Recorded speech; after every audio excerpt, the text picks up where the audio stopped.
인생의 가장 중요한 것은 하나님의 말씀을 아는 것이 중요합니다.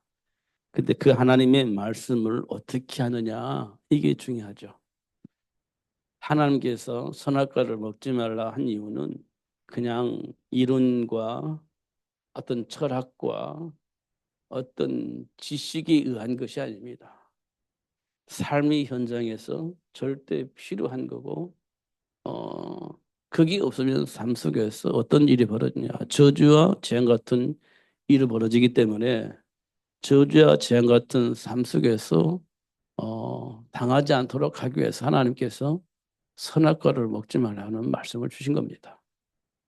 삶의 현장에서 하나님 주신 복을 누릴 수 있도록 하기 위해서 사단에게 속아서 하나님 준비한 복을 잃어버리는 그런 일이 일어나지 않도록 하기 위해서 하나님께서 우리에게 말씀을 주셨음을 확인할 수 있습니다. 그냥 종교로 생각한다면 알고는 있지만 삶 속에서 적용을 하지 못할 겁니다.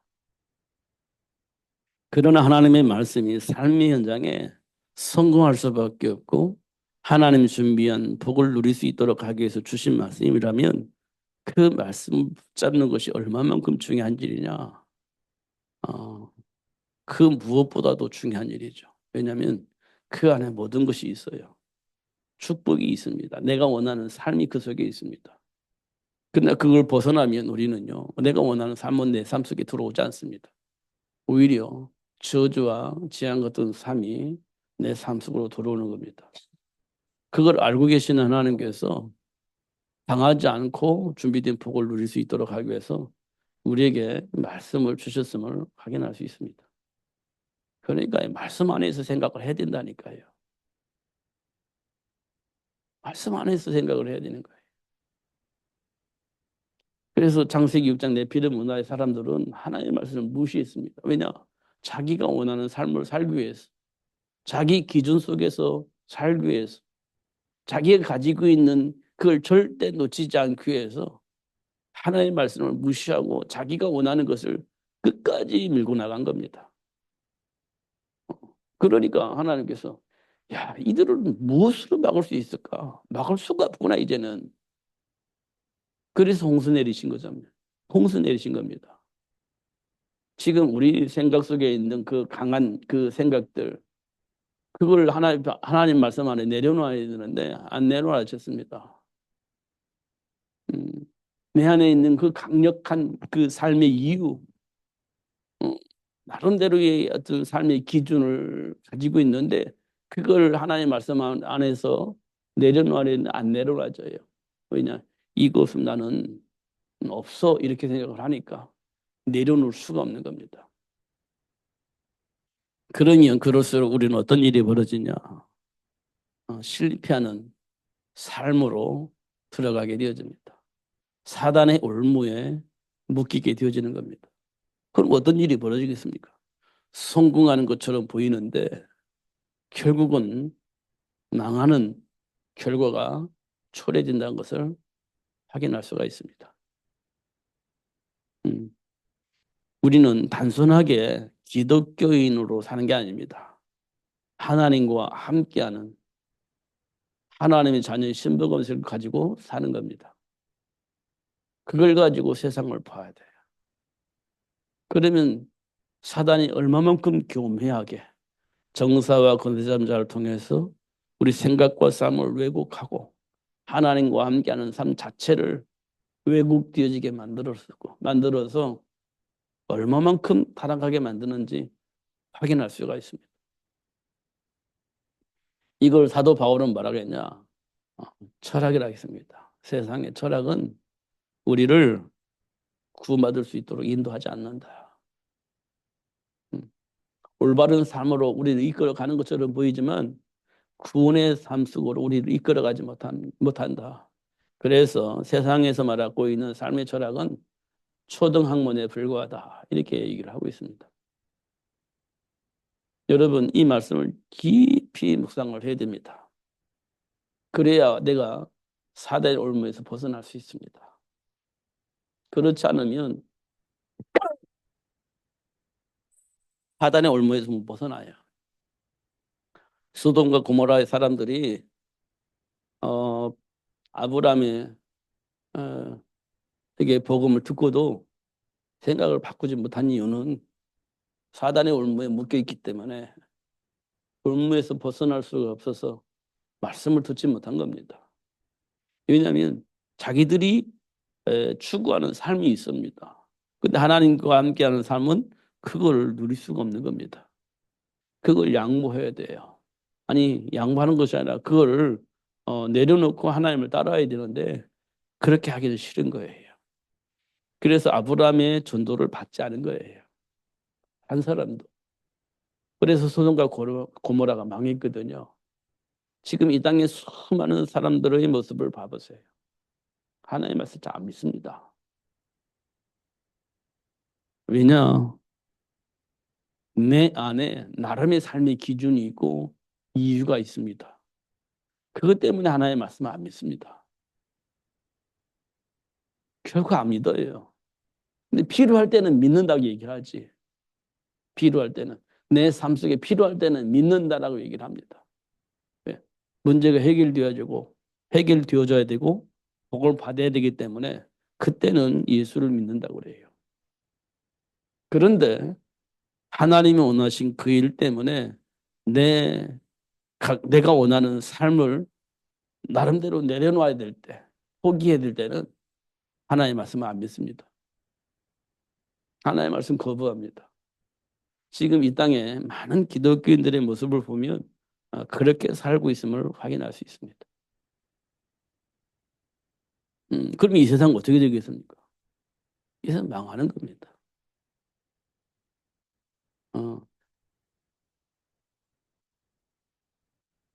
사무엘을 통해서 미스바 운동이 일어나기 전에 엘리 제사장이 있었습니다. 예배 드렸습니다. 희생 제물도 드렸습니다. 그런데 중요한 것은 하나님과 소통이 되지 않았습니다. 하나님으로부터 오는 응답을 받지 못한 겁니다. 그러니까 결국 엘리 제사장 시대 때의 예배는 형식적인 것입니다. 하나님과의 소통이 되어지는 예배가 아니라 형식적인 예배였습니다. 그러니까 하나님께로부터 오는 메시지를 들을 수도 없고 전달할 수도 없는 겁니다. 그게 형식만 있는 겁니다. 형식. 그러니까 하나님께서 어, 사무엘을 불러가지고 하나님과 소통하면서 이 땅의 문제가 무엇인지 확인시켜 주셨습니다.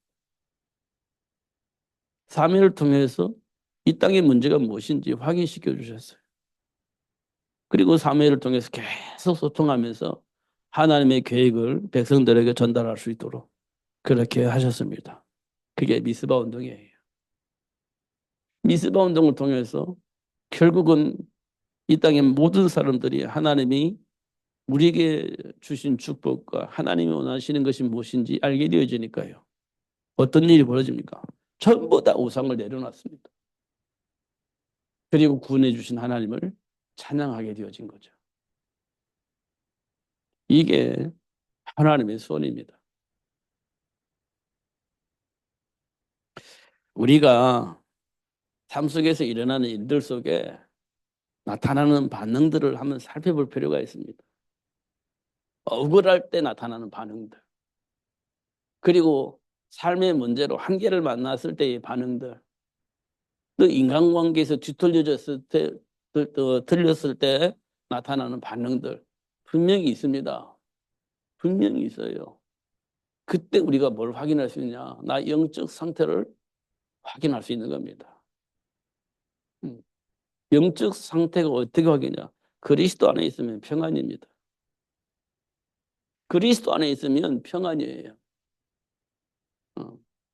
그 평안한 사람이 오늘 본문처럼 막 이상한 말을 하지 않습니다. 평안하면 평안한 말이 나오게 되어 있습니다. 사람을 살리는 말이 나오게 되어 있습니다. 이거는 하나님으로 주신 축복이에요. 그렇기 때문에 너나 할 것 없이 이걸 응답으로 가지고 지금 우리를 점검하는 것이 굉장히 중요한 겁니다. 왜냐하면 사단은 어떤 방법으로 어떤 통로로 우리 이간질화해서 분쟁하게 만들지 아무도 몰라요. 그러니 우리는 자나깨나 하나님의 말씀 붙잡고 내 감정을 정보가 다스릴 수 있는 축복을 누릴 수 있어야 되는 겁니다. 그렇지 않으면 다 드러나 버려요. 어쩔 수가 없지. 아브라함이 드러났듯이 베드로가 드러났듯이 드러나는 겁니다. 왜 드러나게 하셨을까요? 정죄하시려고요? 저주를 하고 재앙을 주시려고요? 그렇지 않습니다. 돌아서게 하시려고 준비된 복을 누릴 수 있게 하시려고 하나님께서 드러내 주시는 겁니다. 딱 오해를 하면 안 돼. 드러내 주신 이유는 본래 하나님 우리에게 주신 축복이 무엇인지 알게 하시고 돌이켜서 그 복을 누리게 하시려고 드러내 주시는 겁니다. 성경은 그래요. 선악과 따먹은 아담과 하와에게 왜 하나님께서 선악과를 따먹을 수 있도록 허락을 하셨을까요? 그래 내가 너를 창조한 이유야. 이걸 알게 하시고 그 복을 누리게 하시려고 그 사건을 일으켜 주신 겁니다. 그리고 당장 하나님께서 아담과 하와를 위해서 여자의 후손을 약속하시잖아요. 이 말은 내가 너를 왜 창조했는지 그 사실을 확인하게 하시고 여자의 후손을 통해서 그 복을 누릴 수 있도록 그렇게 역사하시는 것을 확인할 수 있죠. 다시 말하면 혈과 육의 싸움이 아니야. 네 아내가 선악과 따먹으라 했지 그건 문제가 아니야. 뭐가 문제입니까? 그래 선악과 따먹게 한 그 배우가 누가 있단 말이야. 그걸 보게 하고 그 사단의 머리를 박살낼 수 있는 그 복을 우리에게 주셨는데 이미 놓쳐버렸기 때문에 하나님께서 여자의 후손을 통해서 그 복을 누릴 수 있도록 그렇게 축복하신 겁니다. 지금 하나님이 주신 그 복을 누리기 위해서는 우리에게 뭐가 필요합니까? 사단의 일을 멸하신 예수가 필요한 겁니다. 그래서 우리는 오직 예수 이 말을 하는 거예요. 이 놓치면 우리 아무것도 할 수가 없어요. 뭐 보란 듯이 살 수 있는 것처럼 보이지만 그렇지 않습니다. 어느 날 홍수 만나고 어느 날 유황불을 만나요. 그걸 극복하기 위해서는 우리가 오직 예수가 필요한 겁니다. 아담과 하와에게 여자의 후손이 필요했듯이 우리에게는 여자의 후손 예수님이 우리에게 절대 필요한 겁니다. 그래야 현장을 이길 수 있어요. 그래야 하나님 나라가 회복되어지는 겁니다. 하나님이 약속하신 복을 누릴 수 있게 되어지는 겁니다. 꼭 기억해야 돼. 그렇지 않으면 우리는요 악한 말을 하게 되어 있습니다. 안 하고 싶은데 나와요. 그렇게 안 하고 싶은데 나오는 걸 어떻게 하겠습니까? 왜냐? 그리스도를 놓쳤기 때문에. 그럼 왜 놓쳤습니까? 나름대로의 기준과 삶의 이유가 있는 거예요. 거기 충돌이 생기니까 그리스도를 놓치는 겁니다. 잘 확인해 보면 우리가 그러고 있다는 사실을 확인할 수 있습니다. 오늘 그리스도인의 삶인데요. 그리스도인이 어떻게 살 수 있냐?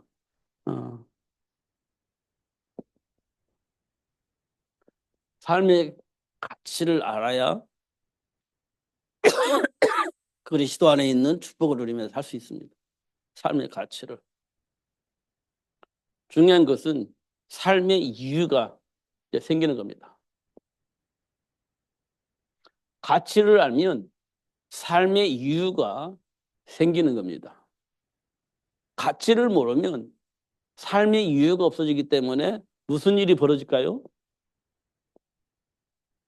방황하는 겁니다. 삶의 이유를 모르면 방황해요. 그 삶의 이유를 알면 방황하지 않죠. 중요한 것은 삶의 가치를 아는 겁니다. 저와 여러분이요. 삶의 가치를 어디에 뒀느냐 이게 이제 중요한 겁니다. 삶의 가치를 어디에 뒀느냐. 지금 우리가요. 설명하려면 잘 설명을 할 수는 없지만 우리들 모든 사람은 무의식 속에 삶의 이유가 있어요. 삶의 이유. 무의식 속에. 다시 말하면 내 인생에 내 인생을 어디에 드릴 것이냐. 내가 가지고 있는 삶의 가치가 있는 겁니다. 나는 어디에 가치를 뒀느냐. 이게 있는 겁니다. 그 가치가 없는 인생은 없어요. 다 가지고 있습니다. 그게 삶의 이유입니다. 그래서 드러나요. 어떤 사람은요, 우리가 가끔 가다 보면, 저 사람은 돈밖에 몰라. 이런 얘기 할 때가 있잖아요. 야, 구두쇠. 저 사람 돈밖에 몰라. 이 말을 하잖아요. 이 말은 뭘 의미하느냐면, 저 사람은 삶의 가치를 어디에 뒀느냐? 돈에 둔 거예요. 돈에 둔 겁니다. 그러니까 구두쇠처럼 사는 거예요. 사람들에게 말을 들어요. 쟤는 돈밖에 몰라. 뭐 이런 얘기를 듣는 겁니다. 그 가치가 얻어졌으니까요. 또 다른 사람은 저 사람은 어떻게 저럴 수가 있을까? 도대체 저 사람의 생각은 뭐가 있어? 이런 얘기할 때가 있잖아요. 그 사람의 삶의 이유는 삶의 가치는 거기에 둔 거예요. 그게요. 때때로는요. 이해할 수 없는 그런 삶을 살아가는데 그 사람에게는 그게 삶의 가치를 가지고 사는 거예요. 그렇기 때문에 어쩔 수가 없죠. 이게 이제 누구이라 다 가지고 있는 겁니다. 가지고 있는 거예요. 중요한 것은 배경을 아는 거예요. 그럴 수밖에 없는 그 배경. 겉으로 보기에는 뭐가 있습니까? 가문이 있습니다. 겉으로 보기에는 가문이 있어요. 저희 시골에 어떤 어른이 계셨습니다. 그 어른이요. 자기 부인을 그렇게 때렸습니다. 구타를 했습니다. 아들들이 그걸 다 보고 성장한 겁니다. 그러면 아들들은 절대 나는 그렇게 안 살아야 되겠지라고 생각을 했을 거 아닙니까? 시골에서 날마다 남편이 아내를 때리니까 자식들이 봤을 거 아니에요. 난 절대로 그렇게 안 살아야지. 이렇게 생각을 했을 거 아니에요. 근데 자식들이 결혼을 했는데 그 자식이 또 아내를 그렇게 또 구타를 해요. 그러니까 동네 사람들 그런 거예요. 전부 다. 아, 똑 닮았구나. 이렇게. 닮았구나. 어쩔 수가 없구나. 그렇게 얘기를 했습니다. 근데 그 사람 동생이 이제 저희 친구인데 그렇게 괜찮았습니다. 근데 어느 날 결혼을 하고 어느 날 소문이 들리기를 아, 이 놈도 자기 부인을 구타를 하는 겁니다. 아, 왜 그럴까 이해가 안 되는 겁니다. 어느 정도 구타하냐? 소문에 의하면 머리뼈가 물렁물렁할 때까지 때려버린 거예요. 그러니까 사냐 못 사냐 그렇게 된 거죠. 사람 죽겠다 이렇게 된 겁니다. 음. 그런데 어찌어찌하다가 어찌어찌 해가지고 지금 살고는 있는 것 같습니다. 이게 겉으로 보기에는 가문의 문제예요. 겉으로 보기에는 애비 닮았구나 이렇게 되는 거죠. 겉으로 가문의 문제입니다. 그러나 내면을 봐야 됩니다. 그게 뭡니까? 그게 영적 문제예요. 이게 보여져야 되는 겁니다. 이게 보여져야 되는 거예요. 이게 해결되지 않으면 정신 차리고 보면 내가 왜 그랬지? 다시는 안 그래야지. 그런데요. 여기 걸려 넘어가는 겁니다. 자기도 몰라. 그냥 그렇게 행위를 해버리는 겁니다. 그러니까 복음 안에서 지금 나의 영적 배경을 모르면 예수 믿어도 소용이 없습니다. 교회 다니도 소용이 없어요. 영적 배경을 모르면. 그 가문의 흐름이 벗어날 수 있겠습니까? 못 벗어나는 겁니다. 그러니까 예수 믿는다라고 교회 다니는 사람도 이 영적 배경을 모르면 해결이 안 되는 겁니다. 절대 해결이 안 돼요. 이 영적 배경을 아는 겁니다. 더 중요한 건 뭘 알아야 됩니까? 사탄의 일을 알아야 돼요. 사탄의 일. 사탄의 일은 뭐냐면 하나님이 주신 인간의 정체성을 왜곡하고 주어진 복을 누리지 못하게 하는 겁니다. 하나님이 주신 정체성을 왜곡해서 주어진 복을 누리지 못하게 만드는 겁니다.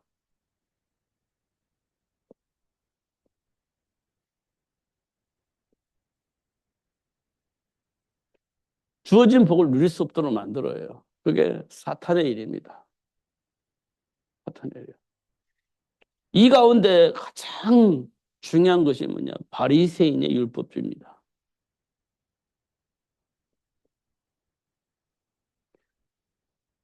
맞는 말을 해요. 율법주의는. 말씀을 가지고 맞는 말을 합니다. 그런데요. 하나님 배경을 누리지 못하는 겁니다. 이것 가지고. 그러면서 서로 분쟁을 하는 겁니다. 옳고 그름 가지고 분쟁을 하는 거예요. 이게 사단이 이용하는 바리새인입니다. 사단의 바리새인을 이용해서 분쟁하게 만드는 것. 이런 걸 우리가 확인할 수 있습니다. 그러니까요. 사단의 일을 우리가 충분히 확인해야 돼요. 그러면 답은 쉽습니다. 답은 사단의 머리를 상하게 할 여자의 후손. 이게 답이 되는 겁니다. 여기 요한일서 3장 8절에 보면 예수님이 이 땅에 오신 것은 마귀의 일을 멸하기 위해서 오셨다. 이렇게 되어 있습니다. 이 부분 우리가 충분히 봐야 돼요. 그러면 이 가문의 문제에서 우리가 어떻게 돼요? 해방이 되는 겁니다. 가문의 문제에서 해방되는 거예요. 해방되지 않으면 역시 이게 뭐로 됩니까? 가문의 문제가 후손에게 전달된 것처럼 그렇게 이제 생각을 하는 거예요. 물론 예수를 만나지 않은 사람은 이렇게 전달되죠. 근데 예수 안에 있으면 이제 우리가 해방이 되어지는 겁니다. 후손과 상관이 없어요. 내가 예수 안에 있으면 조상들이 무슨 짓을 해도 상관이 없습니다.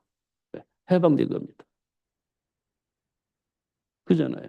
근데 우리 조금만 문제 생기면 이제 가문 문제를 들고 나오는 거예요. 내가 예수 안에 있으면 해방받았는데. 그잖아요. 그런데 우리가 그걸 부인을 해버리는 겁니다. 조그만 문제 때문에. 그럼 우리 후손들이 어떻게 그런가 보다 가버리면 어떻게 되겠습니까? 곤란해지죠. 우리는 뭘 가지고 있어야 되냐면 해방된 이 축복을 가지고 있어야 돼요. 그래야 이 축복이 우리 후손들에게 전달되는 겁니다. 이 축복을 우리가 모르면요. 후손들의 그대로 대물림을 시켜버리는 겁니다. 그 감정에 의해서 나도 모르게 내 입으로 이 감으로부터 내려오는 저주와 재앙을 우리 후손들에게 전달해버리는 겁니다. 나도 모르게. 감정 때문에, 상처 때문에 전달해버리는 거예요. 사실은 해방이 됐는데 다시는 그 사단에게 올무에 묶일 필요가 없는 그 축복받은 사람인데 나도 모르게 내 감정을 이기지 못해서 내 입으로 이 가문으로부터 내려온 저주와 재앙을 우리 후손들에 전달해 버리는 겁니다.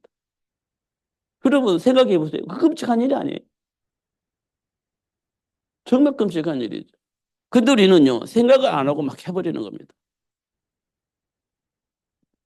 왜 그럴까요? 그 배경이 있는 겁니다. 음. 그래서 하나님께서 우리에게 자꾸 뭘 얘기를 하느냐? 하나님께서 자꾸 우리에게 뭘 말씀하시냐? 어. 임마누엘 이걸 얘기를 하고 계시는 겁니다. 이걸 자꾸 얘기를 하시는 거예요.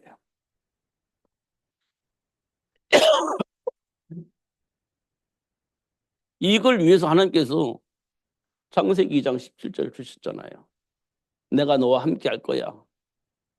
선악과 따먹지 않으면 되는 거예요. 이제 선악과만 안 따먹으면 돼. 그러면 하나님이 나와 영원히 함께 계시는 겁니다.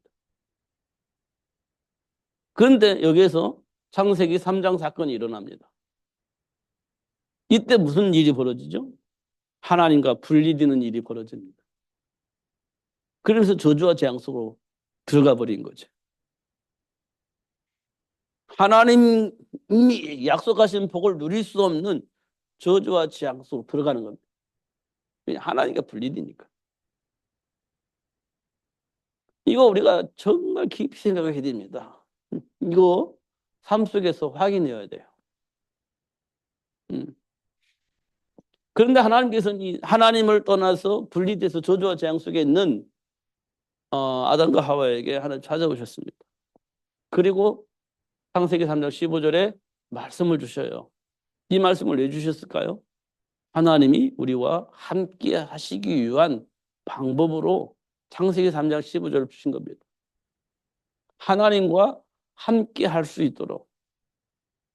이걸 보고는 회복이라고 얘기합니다. 회복. 저주와 재앙에서 이제는 하나님 준비한 축복을 누릴 수 있도록 역사하신 거죠. 회복입니다. 이렇게 이제 하나님이 약속하신 겁니다. 결국 하나님 우리와 함께 하시기 위해서 역사하시는 겁니다. 그리고 말씀하시기를 마태복음 28장 20절에 보니까 세상 끝날 때까지 우리와 항상 함께 하시겠다 약속하신 겁니다. 항상 함께 하시겠다. 이 말은 떠나지 않을 것이다. 이게 뭐냐? 보장된 축복입니다. 보장된 축복이에요. 이 내용이 뭐냐? 하나님이 우리와 함께 계신다는 거예요. 임마누엘입니다. 이 우리 인생의 배경이 뭐냐? 임마누엘입니다. 임마누엘. 이 배경을 누리면 어떤 일이 벌어지겠냐? 하나님이 약속하신 복을 누리며 살 수 있는 축복을 누릴 수 있습니다. 그러니까 환경 수준 이것보다 우리가 더 깊이 생각해야 할 것은 하나님이 나와 함께 계신다는 겁니다. 그러니까 어떤 환경 속에서든지 하나님의 배경을 가지고 그 현장을 하나님 나라로 바꾸는 것입니다. 이게 하나님의 소원이에요. 5달란트 가진 사람은 5달란트 현장에 들어가겠죠. 2달란트 가진 사람은 2달란트 현장으로 가겠죠. 1달란트 가진 사람은 1달란트 현장을 가지겠죠. 그 현장에서 하나님과 함께 하나님 준비한 복을 누리는 겁니다. 1달란트는 1달란트답게 누리면 되고 2달란트 2달란트답게 누리면 되고 5달란트 5달란트답게 누리면 되는 겁니다. 1달란트 가진 사람이 5달란트처럼 누리려고 하면 그게 가능하지 않아요. 1달란트 가진 사람 5달란트처럼 막 준비하고 도전하면 5달란트 누릴 수 있냐? 그렇지 않습니다. 그건 가능하지 않아요. 하나님 5달란트 안 줬거든요. 그러면 가장 행복한 것은 5달란트를 향해서 막 돌진하면 그 불행해지는 겁니다. 그러니까 1달란트 가진 사람 그 1달란트 속에서 하나의 배경을 누리면서 행복하게 살면 되는 겁니다. 그잖아요. 그게 행복이에요. 막 비교하면서 나는 5달란트 왜 안 받냐? 그러면 내 인생이 괴로운 겁니다. 아무리 발버둥 쳐도 5달란트 축복을 누릴 수가 없는데 늘 비교하면서 낙심하면서 그냥 묻어둬 버린다면 그 이제 예수님께서 말씀하신 것처럼 악하고 게으른 종아 이렇게 되어지는 겁니다. 그럼 우리 따지겠죠. 왜 나는 5살도 안 줬습니까? 근데 그렇게 한다고 해서 해결되는 게 아니에요. 참 행복은 내게 주어진 그 현장에서 하나의 배경을 누리는 겁니다. 그게 참 행복이에요. 이런 걸 우리가 확인할 수 있죠. 결국은 하나님이 우리에게 요구하는 것은 하나님과 함께하는 삶을 누리는 겁니다. 그거 알게 하시려고 하나님 역사를 하고 계셔요. 그거 알게 하시려고. 그래서 아브라함에게도 그 사실을 알게 하셨고 베드로에게도 그 사실을 알게 하시고 그 배경을 누릴 수 있도록 역사하신 것을 우리가 확인할 수가 있습니다. 결국 하나님 우리를 부르신 이유입니다. 부르신 이유는 사단의 일을 드러내 알게 하시는 겁니다. 하나님 우리를 부르신 이유는 사단의 일을 드러내서 알게 하시는 겁니다. 사단의 일을 모르면 그리스도가 필요 없는 겁니다. 예수 이름으로 기도하는데 그 의미가 없어요. 사단의 일을 알아야 그리스도가 힘이고 능력이 되는 거고 예수 이름으로 기도할 때 힘이 나는 겁니다. 사단의 일을 모르면 우리는 사실은 아무것도 할 수가 없는 겁니다. 하나님의 자녀인데도 불구하고 정복하고 다스릴 수 있는 권세가 있는데도 불구하고 그걸 다 써먹을 수가 없는 겁니다. 사단의 일을 알게 될 때 우리가 써먹을 수가 있습니다. 사단의 일은 뭐냐? 창세기 1장 2절에 보니까 세상을 혼돈하게 만드는 겁니다. 혼돈하게. 그 우리가 이제 막 현장에서 이런 문제 만나보세요. 막 뭐가 뭔지 모르고 막 혼란해지는 겁니다. 그러면 내 입에서 과거의 죄짓 다 나오는 겁니다. 그게 오늘 본문에 보니까 악한 말 이렇게 돼 있네요. 악성 종양과 같은 이런 일이 막 퍼진다 이렇게 되어 있습니다. 이런 거 우리가 보는 거예요. 왜냐? 혼란스러운 겁니다. 문제 터졌는데 혼란스러운 거예요. 그러면 막 우리 말이 얼마나 간지 이게 막 종양처럼 막 퍼진다 이렇게 되어 있어요. 기근 만난 아브라함. 기근을 만난 아브라함이요. 혼란스러운 겁니다. 야, 복의 근원이 되어진다고 해서 내가 본토 친척 아비를 떠나서 이 하나님이 원하시는 이곳까지 왔는데 덜커덩 기근 만나니까 혼란스러운 겁니다. 복의 근원이 된다고 하시더니 아니, 나 지금 굶어 죽을 수밖에 없는 상황을 만들어 보니까 혼란스러운 겁니다. 이게 복의 근원으로 부름받은 아브라함에게 드러나는 모습이에요. 이게 쉬운 일이 아닙니다. 혼란스러운 일이 그냥 혼란스러운 게 아니에요. 아무리 생각해봐도 틀린 거고 맞는 거고 막 이런 게 막 답이 없는 겁니다. 그러면 혼란스러운 거지. 그렇습니다. 예수님이 수제인 베드로가요. 죽음의 위기를 만나는 겁니다. 내가 예수님을 위해서 3년 동안 죽도록 헌신하고 봉사를 해가지고 예수님이 수제자 자리까지 올라갔는데 결국은 죽음의 현장에 나를 내놓는 거예요. 야, 내가 예수님을 위해서 그렇게 헌신하고 충성을 했는데 결국은 십자가의 죽음이냐? 이렇게 이런 상황이 되니까 아브라함 베드로가 얼마나 혼란스럽겠습니까? 죽도록 충성했는데 결국은 십자가에 죽는 거예요. 그래 얼마나 혼란스럽겠습니까? 그런 거예요. 어쩔 수가 없는 겁니다.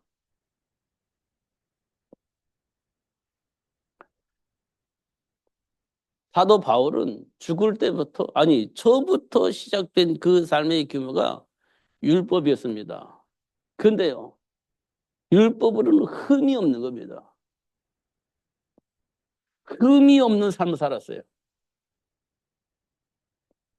흠이 없는 삶. 이게 누구냐? 바울입니다.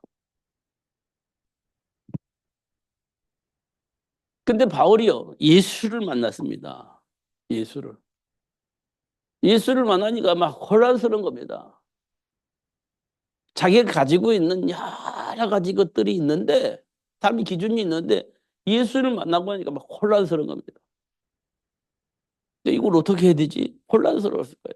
그러니까 자기를 율법으로는 흠이 없는 삶을 살았는데 예수 만나보니까 혼란스러운 겁니다. 그래서 뭐라고 고백했냐? 내 인생의 과거에 내가 가지고 있던 그 모든 삶의 배경을 나 배설물로 여기겠다. 이렇게 얘기한 거예요. 이 말은 혼란스러웠다는 거예요. 혼란스러웠다는 겁니다. 그 답이 나니까 나 그 배설물로 여길게 이렇게 된 거예요. 여러분 답이 안 나면 과거에 내가 가지고 있던 삶의 가치에서 절대 우리가 못 벗어나는 겁니다. 내가 가지고 있는 삶의 기준에 절대 못 벗어나요. 아마 바울이 그랬을 거예요. 근데 그리스도를 통해서 인생의 답이 나니까 배설물 여기고 나는 그리스도 잡겠다 이렇게 된 거예요. 그 전에 바울이 얼마나 갈등했겠어요. 그 속에서 답을 가진 거예요. 그 속에서 결단을 한 겁니다. 나는 그리스도만 알기로 작정했다. 그리스도만 말하기로 작정했다. 나는 예수 안에 있는 능력을 통해서 살기로 했다. 이렇게 얘기를 하는 겁니다. 이게 뭐냐? 수많은 갈등 속에서 얻어진 답이에요. 이런 것도 볼 수 있어요. 그러니까 사단의 일은 우리를 굉장히 혼란스럽게 만드는 겁니다. 윤리적으로, 도덕적으로. 우리가 가지고 있는 삶의 개념을 가지고 우리를 굉장히 혼란스럽게 만드는 겁니다. 그리고 어떻게 해요? 오직 예수를 무력화시켜버리는 거예요. 오직 예수가 무력화되져요. 현장에서 보니까 그럴 수가 없는 거예요. 무력화시켜버리는 거예요. 그게 사단의 일이에요. 이걸 보고 하나님께서 뭐라고 했냐? 혼돈하고 공허하고 흑암이 깊음이 있다. 이렇게 표현한 겁니다. 이게 발견되어져야 사단의 일을 멸하신 사단의 머리를 상하게 할 여자의 후손이 답이 되는 겁니다. 이게 답이 되는 거예요. 그래서 어떻게 합니까? 예수님께서는 요한복음 14장 6절에 보니까 내가 곧 길이요 진리요 생명이니 나로 말미암아 아버지께로 올 자가 없느니라 이렇게 되어 있습니다. 요한계시록 3장 20절에 보니까 지금도 우리 마음의 문을 두드리면서 우리와 함께 하기를 소원하고 있습니다. 예수님께서 지금 우리 마음의 문을 두드리면서 우리와 함께 하기를 소원하고 있습니다. 그러면서 말씀하시기를 요한복음 1장 12절에 영접하는 자, 곧 그 이름을 믿는 자들에게는 하나님의 자녀가 된다. 이렇게 말씀을 하고 있습니다. 사단의 일을 멸하신 예수. 이 우리에게 굉장히 중요한 겁니다. 이때 진짜 삶의 가치가 나오는 거예요. 진짜 삶의 가치. 이때부터 우리는 오직 예수. 이게 이제 드는 거예요. 세계 복음화, 237날 5천 종족 이런 말들이 우리 삶 속에서 답으로 나오는 겁니다. 이때부터 답이 나오는 거예요. 237나라 5천 종족 세계 복음화 이런 말들이 삶의 가치로 나오는 겁니다. 그냥 구호가 아니라 삶의 가치로 나오는 겁니다. 그러면 이제 삶의 이유가 분명해지는 거죠. 삶의 이유가. 그러니까요. 선택이 어렵지 않은 겁니다. 이거. 삶의 이유가 생기면. 그래서 오직이라는 단어가 응답이 되어지는 겁니다. 오직이라는 것이. 이때부터 우리 인생은요. 뒤어지는 겁니다. 이때부터 뒤어지는 거예요. 저주와 재앙 같은 삶의 문제하고 상관이 없습니다. 왜냐? 이미 답을 가지고 있기 때문에 전혀 문제가 되지 않아요. 다니엘과 세 친구들이 이렇게 우상숭배의 법을 만들어 놓고 그 우상숭배 하지 않으면 사자굴 속에 풀못을 집어넣는 그런 법이 제정됐는데도 불구하고 그들은요 거기에 끔찍하지 않았습니다. 흔들리지 않았다는 얘기예요. 왜냐? 이미 답이 있기 때문에 문제가 되지 않는 겁니다. 이 답이 없으면 어떻게 되겠습니까? 야, 이거 어떡하지? 방황했겠죠. 그러다가 아무리 생각해도 안 되겠다. 우상숭배 했겠죠. 답이 없으니까. 그렇지 않으면 죽는 건데 뭐 어떻게 하겠습니까? 답이 없으니까 이제 무릎 꿇어야 되겠죠. 그런 겁니다. 지금 이 땅에 수많은 사람들이 막 오직 예수 세계복음만 얘기하는데 답이 없어. 그럼 어쩔 수 없이 무릎 꿇는 겁니다. 사자굴 앞에서. 그런 거 아닙니까? 그 답을 가지고 있는 사람은 어떻게 해요? 무릎 꿇지 않고 사자굴 들어가는 겁니다. 답을 가지고 있는 사람. 불면서 들어가는 거예요. 그냥. 왜? 답을 가지고 있으니까. 이 다니엘처럼 하나님 나를 구원해 주실 겁니다. 그렇게 하지 않는다 할지라도 나는 하나님 편에서 한 발짝도 나는 양보할 이유가 없습니다. 이렇게 되는 거예요. 음. 이게 하나님이 지금 세계를 복음하기 위해서 하시는 일들입니다. 이걸 지금 하나님께서 우리를 점검하고 계시는 거예요. 이 말은 뭐냐? 의미하느냐? 확인시켜 주는 겁니다. 오직 예수로 뿌리 내릴 수 있도록. 세계 복음을 향해서 삶의 가치를 둘 수 있도록 하나님이 지금 역사하고 계시는 거예요. 여기에 대한 결론이 나와요. 그렇지 않으면 오늘 본문을 보면 참 이상한 말과 행동들을 하게 되어진다라고 얘기를 하고 있는 겁니다. 그래서 점검을 하시고 다시 한번 그리스도 안으로 들어와서 주어진 복을 확인하시고 그 복을 누리기 위해서 언약 붙잡고 기도하면서 준비하며 도전하는 삶이 되어져야 할 겁니다. 점검을 해야 돼요. 그건 내 인격이 문제가 아니고 영적 문제이기 때문에 하나님께서 치유하고 회복시키기 위해 하신 일이기 때문에 하나님의 주신 언약 붙잡고 기도하면 분명히 하나님이 하고 싶고자 하는 그 일을 응답으로 받게 될 겁니다. 속지 마시고 하나님 배경을 누리면서 승리하시는 여러분 되시기를 예수님 이름 축복합니다. 기도하겠습니다. 하나님 아버지 감사합니다. 오늘도 하나님과 함께하는 삶을 누릴 수 있도록 죄와 사망의 법에 묶여있는 우리를 해방시켜 주시고 사단이 시키는 대로 할 수밖에 없는 영적 배경을 드러내 알게 해주시되 사단의 일을 멸하신 예수를 통해서 해방되어지게 하시고 잃어버렸던 본래에 주어졌던 복을 회복해 주신 하나님 앞에 고백하면서 주어진 그 복을 누릴 수 있도록 하는 성령으로 역사하여 주시옵소서. 결코 속지 않도록 성령으로 충만케 하여 주시되 모든 것이 회복되어졌음을 확인하고 그 배경을 누리며 살 수 있도록 축복해 주옵소서. 예수님 이름으로 기도하옵나이다. 아멘.